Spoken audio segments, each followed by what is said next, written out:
విజయవాడ జకంపూడి కాలనీలో మరోసారి ఉద్రిక్తత నెలకొంది. కృష్ణా పుష్కరాల పనుల పేరుతో అక్రమ నిర్మాణాల పేరుతోనూ నగరంలో అనేక చోట్ల 400 కుటుంబాలను జకంపూడికి తరలించారు. అయితే ఇప్పుడు అధికారులు వారిని అనర్హులంటూ ఖాళీ చేయిస్తున్నారు. దీంతో బాధితులు ఆవేదన వ్యక్తం చేస్తున్నారు. అధికారులు మోసం చేశారంటూ ఓ వ్యక్తి ఒంటిపై కిరోసిన్ పోసుకుని ఆత్మహత్య ప్రయత్నం చేశాడు. దీంతో జకంపూడిలో ఉద్రిక్తత నెలకొంది.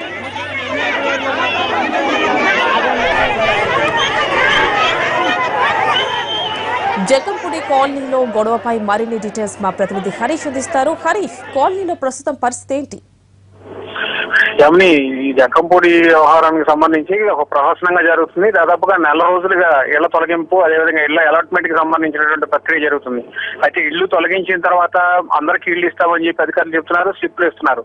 ఆ తర్వాత వాళ్ళందరినీ కూడా వైఎస్ఆర్ కాలనీకి తీసుకొచ్చి జకంపూడి వద్ద వాళ్ళకి ఆల్టర్నేటివ్ అరేంజ్మెంట్స్ చేసి నిర్మించినటువంటి ఫ్లాట్స్ లో ఇళ్లు కేటాయించే సమయంలో గందరగోళం జరుగుతుంది. దీంతో బాధితులు ఎవరైతే ఉన్నారో వాళ్ళందరూ కూడా ఆందోళన వ్యక్తం చేస్తున్నారు. దాదాపుగా 400 కుటుంబాలు విజయవాడ నగర పరిసర ప్రాంతాల్లో, విద్యాధరపురం, అదేవిధంగా కొమ్మరపాలెం ప్రాంతాల నుంచి ఉన్నటువంటి ఇళ్లను తొలగించి ప్రత్యామ్నాయంగా వాళ్ళందరికీ కూడా జకంపూడి హౌసింగ్ లో ఇళ్ల నిర్మాణానికి సంబంధించినటువంటి పనులు పూర్తయి అందులో కేటాయింపులు చేసి స్లిప్లు ఇచ్చారు. అయితే స్లిప్లు ఇచ్చిన వారికి కూడా అక్కడ ఇళ్ల కేటాయింపు జరగకపోవడం, అలాట్మెంట్ అయిన వాళ్ళని మళ్ళీ తిరిగి బయట రోడ్డు పాలు చేయడంతో బాధితులంతా కూడా తీవ్ర ఆవేదన వ్యక్తం చేస్తారు. వీళ్ళంతా కూడా దినసరి కూలీల మీద బతికే వాళ్ళు, రోడ్డు సైడ్ నివాసం ఉండేవాళ్ళు, వీళ్ళందరినీ కూడా ఎంకరేజ్మెంట్స్ లో భాగంగా తీసేసి ప్రత్యామ్నాయమైనటువంటి ఏర్పాట్ల కోసం అక్కడ జకంపూడిలో ఇళ్లను కేటాయించారు. కేటాయించిన తర్వాత మళ్ళీ వాళ్ళు అక్కడి నుంచి తిరిగి పొమ్మనడంతో బాధితులంతా కూడా తీవ్ర ఆవేదన వ్యక్తం చేస్తారు. ఈ ప్రక్రియ అంతా కూడా ఒక 20 రోజులుగా జరుగుతున్నప్పటికీ కూడా ఉన్నతాధికారులు ఎవరు కూడా స్పందించకపోవడం, ఈ వ్యవహారం మీద ఇళ్లు కేటాయించి మమ్మల్ని తిరిగి వెళ్ళిపోమంటంతో బాధితులు మీరు ఎక్కడికి వెళ్లాలన్న ఆవేదనతో కిరసనాలు పోసుకొని అధికారుల ముందు నిరసన వ్యక్తం చేశారు. ప్రస్తుతానికైతే పోలీసులు జోక్యం చేసుకునే వ్యవహారం సర్దిపుచ్చారు. కానీ ఇళ్ల కేటాయింపు వ్యవహారం మాత్రం ప్రహసనంగా మారింది. ఎవరికి ఎటువంటి ఇళ్లు కేటాయించాలన్నది మాత్రం అధికారులు తల్లపట్టుకుంటున్నటువంటి పరిస్థితి.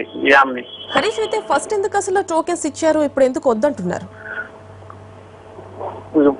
స్థానికంగా ఎవరైతే నివాసం ఉంటున్నారో ప్రభుత్వం స్వయంగా ఎవరినైతే తొలగించిందో వాళ్ళందరికీ కూడా అలాట్మెంట్ చేస్తూ జకంపూడిలో ఇల్లు ఇచ్చారు, స్లిప్పులు కూడా ఇచ్చారు. వీళ్ళందరికీ కూడా అక్కడ ఇల్లు ఇవ్వాలని చెప్పి.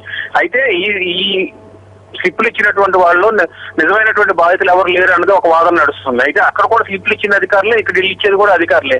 మరి అక్కడ స్లిప్లు ఇచ్చినప్పుడు ఇక్కడ అధికారులు ఇల్లు కేటాయించాల్సినటువంటి బాధ్యత ఉంది. అక్కడ మాత్రం ఇష్టానుసారంగా స్లిప్లు మీరు అక్కడ ఇల్లు ఇచ్చేస్తారు, వెళ్ళిపోండి అని చెప్పి అక్కడ చేతులు దులుపుకోవడానికి అధికారులు ముందు స్థలాలు ఖాళీ చేయాలన్నటువంటి ఒత్తిడిలో వాళ్ళందరినీ కూడా ఖాళీ చేయించేసి బలవంతంగా ముందు స్లిప్లు ఇచ్చేస్తున్నారు. ఇక్కడికి వచ్చిన తర్వాత వాళ్ళందరూ కూడా నిజమైనటువంటి బాధితులు కాదు, నిజమైనటువంటి అలాట్మెంట్ చేయలేదు అన్నటువంటి ఒక ఆరోపణ వ్యక్తమవుతున్నటువంటి నేపథ్యంలో వాళ్ళందరికీ కూడా కేటాయించడం అనేది మాత్రం తలనొప్పి వ్యవహారంగా మారింది. ఇళ్ల కేటాయింపులో చేతివాటం ప్రదర్శిస్తున్నారు, అసలైనటువంటి లబ్ధిదారులకు ఇల్లు ఇవ్వట్లేదు అన్నటువంటి ఆరోపణలు వ్యక్తమవుతున్నటువంటి నేపథ్యంలో ఈ గందరగోళం అంతా క్రియేట్ అవుతుంది. ఈ గందరగోళంలో అసలైనటువంటి బాధితులు ఎవరైతే ఉన్నారో వాళ్ళందరూ కూడా రోడ్డు పాలవుతున్నారు. అందులో భాగంగానే బాధితులు ఆందోళన చేసి అధికారుల ముందు తమ నిరసన వ్యక్తం చేశారు. స్వాతి, రైట్ హరీష్.